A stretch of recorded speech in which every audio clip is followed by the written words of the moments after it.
Let's be vulnerable. I'm so vulnerable. Let's be vulnerable. I'm so vulnerable. What up, Joe? This joyful Saturday. I'm your host, JLE. Another episode, JLE Lounge Radio Show, where we discuss politics like family.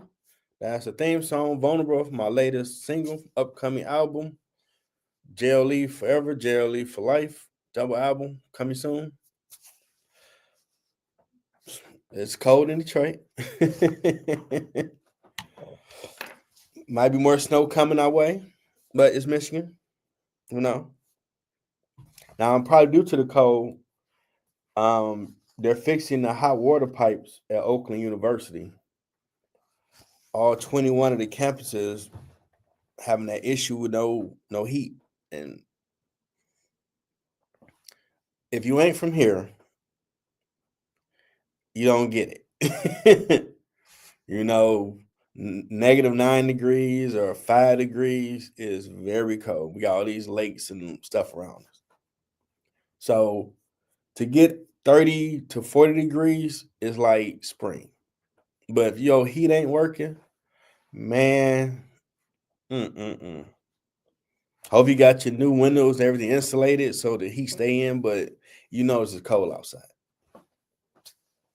So they're working had that finished and repaired by December 11th. I think everybody got finals getting ready to start going on. So, they need to be warm when they get in that study on, man. I've been there. Walking the Wayne State campus, the Gully Mall, and that wind draft in the winter hit you, you just stop saying, "Oh my goodness." And it always be someone walking by like, "Man, I feel you.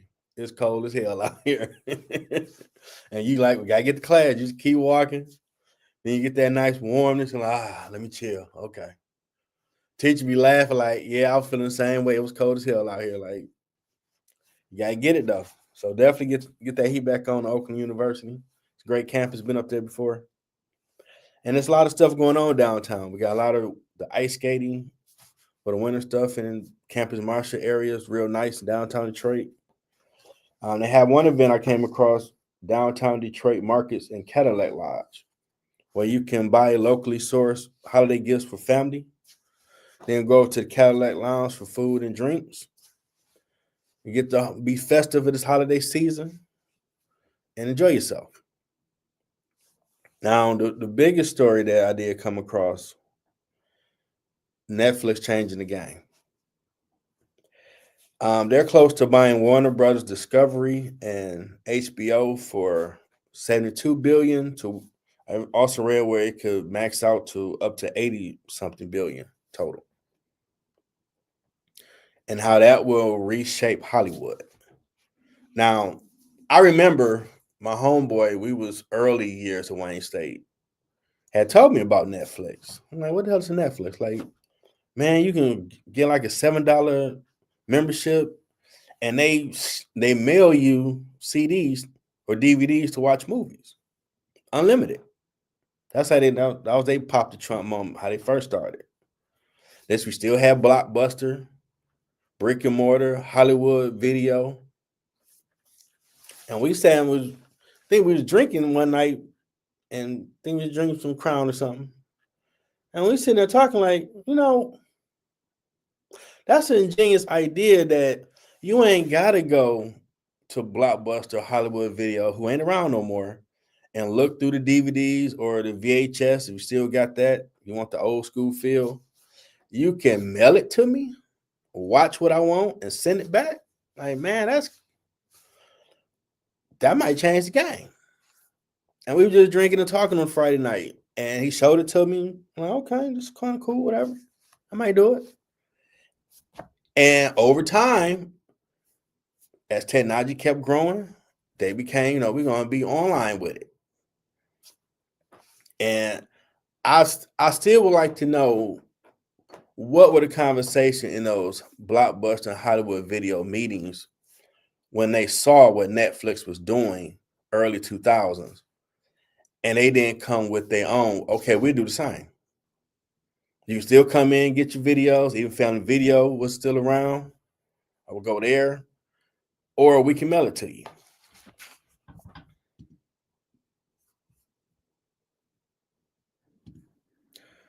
Appreciate you tuning in, man. Join another day above ground, man.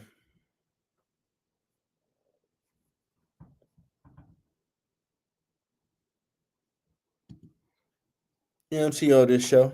Absolutely. Working, becoming a successful entrepreneur like most people out here. God bless you, man. Appreciate you. Hey, do your thing out here, man. We all got opportunity. Go get it. And I would like to know, what were those thoughts like? Did anybody in that room say, why don't we do what Netflix doing? Because I graduated college in 2020. Before then, they were gone. You're like, wait a minute, what you mean they're gone?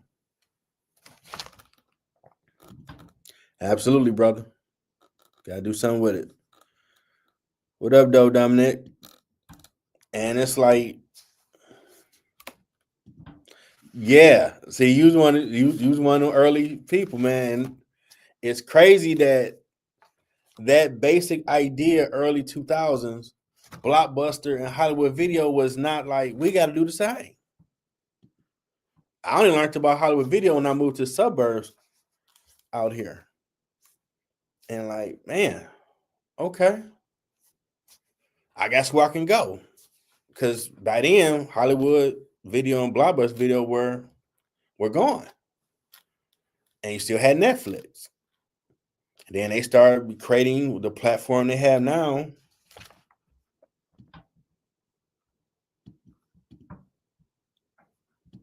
Right. Then when they really took that thing to like live stream, where okay, they got the app, or you go on, everybody had the .com, so go to their website first and watch it. Like that was some forward thinking people, man. They changed the game. Now Hollywood, a lot of the people feel you got gatekeepers, don't let creators just get an opportunity, given all the Me Too and other stuff's come out. It should be, given this America, if you had a talent, you're gonna get a fair opportunity, and we like your product, we'll do business with you. But too much other stuff people be doing. So now, given the rise of content creators, and then Rupert Murdoch started Tubi, where they've been giving out nice deals to content creators to bring their content from YouTube, or if they're aspiring actors or whatever, writers, to put their content on his platform. People been going away from, I got to move to California and make something. Like, you know what? I'm keeping hearing too many people tell me someone trying to sleep with them allegedly, or want them to do this thing weird allegedly. I'm just trying to act or direct or produce or make this. So because of all that type of stuff, and they didn't really put a crack on it, now with Netflix, Blind, HBO, and Warner Brothers, hey, you can come to us and we can put this content together. That's a game changer in Hollywood. They already been making blockbuster type movies straight on Netflix. So I ain't got to go deal with Hollywood and someone that's on a power trip or whatever they might be on. I can just deal with the business of, God gave me this ability. I had these fresh ideas I want to create. Game changer. HBO has been around since I was a kid, and they still steady adapting. And now Warner Brothers, you selling it? Man, that's wow. That's really game changing. And even now, everybody started shifting to where you can be online to stream stuff. What up, Dominique? Because a lot of stuff wasn't doing. I remember I used to always have DirecTV. It took them a while before they started saying, "Oh, you can watch our stuff online. You ain't just gotta have the person come out, set up your satellite cable and all that." things change. You got to the technology. We got robots now, so technology is on some the Jetsons cartoon stuff. So you got to be forward thinking with this thing and not be stuck in the old ways. That ain't gonna work for you. You gotta adapt. Gotta adapt. And I'm pretty sure they about to go through this deal like a fine tooth comb to make sure ain't no shenanigans, ain't nothing, no funny business, because they gonna own HBO, Warner Brothers.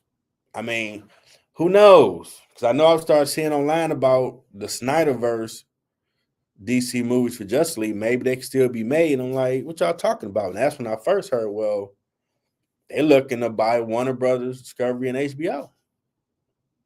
Like, oh, okay. That's interesting.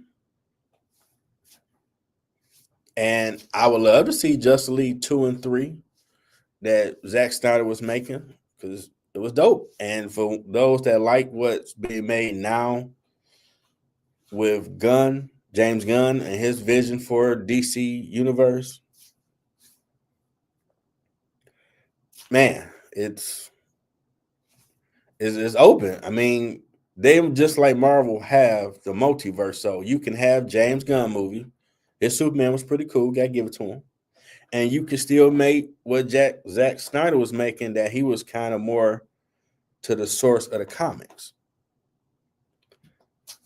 And when I read what part 2 and part 3 would be, man, appreciate you. That would have been dope. They still supposed to be making the Green Lantern show on HBO. So I'm like, man, you both can exist. That's like when you had the Arrowverse with Stephen Amell. Shout out to him for taking the role of Oliver Queen and embracing, we need to make this for the fans.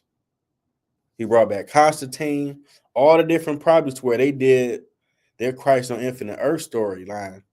Everything ever made was all in that 5-part episode. Because the multiverse, it shouldn't be separate. Well, we had a rights to this show on this channel. We had a rights to this. It's for the fan base. It's a reason the San Diego Comic-Con is like the Super Bowl for people that love comics. Give the people what they want. All that stuff should be on there. And he did it. They even had the Justice League Flash on the Flash have a little interaction. Like, that's what you're supposed to make it for the fans. They will go see it. When they did Infinity War, it was a dude posting around that time on Twitter before it became X. He saw Infinity War like 40 sometimes. To where people reached out like, hey, y'all need to get that man a ticket to the next one. They did. First class, everything.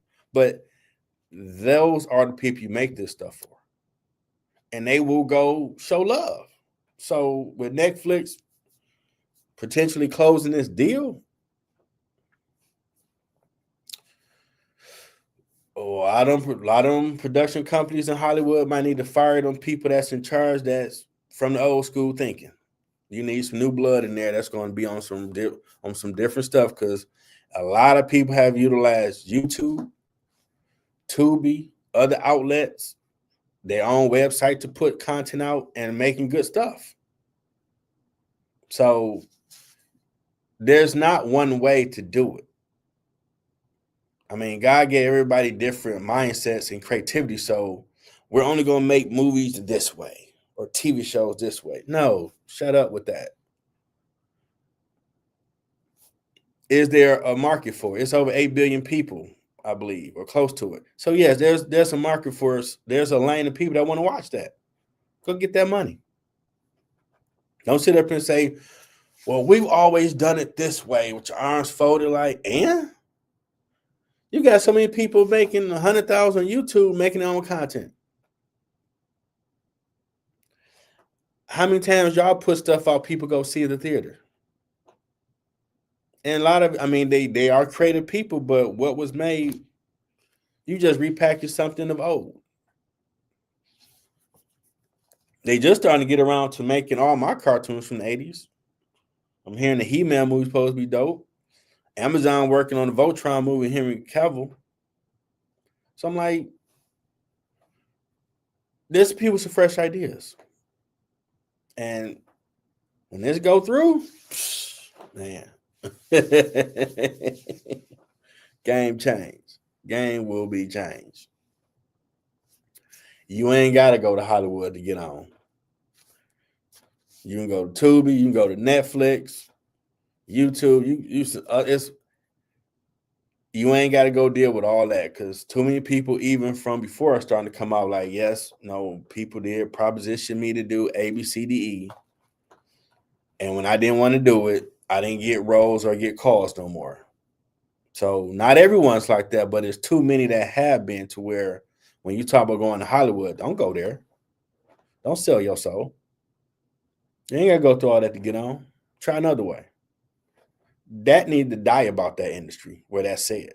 If those people still there, y'all need to weed them out, get rid of them, and just get back to the content, making great content. We like to go outside, make stuff people go outside to go see. So check out the episode for Ground Floor tonight. We're going to talk about Christmas memories. Replay a Middle Ground interview show. Great content. Definitely gonna be doing this on Saturday. I'm still working out. I'm working out what days to do this show. Get better at it because I gotta give it to all forms, all aspects of educate, entertain, have fun with the content. But y'all enjoy yourself. Until next time, everybody. And like, subscribe to YouTube channel, Middle Ground JLE Network.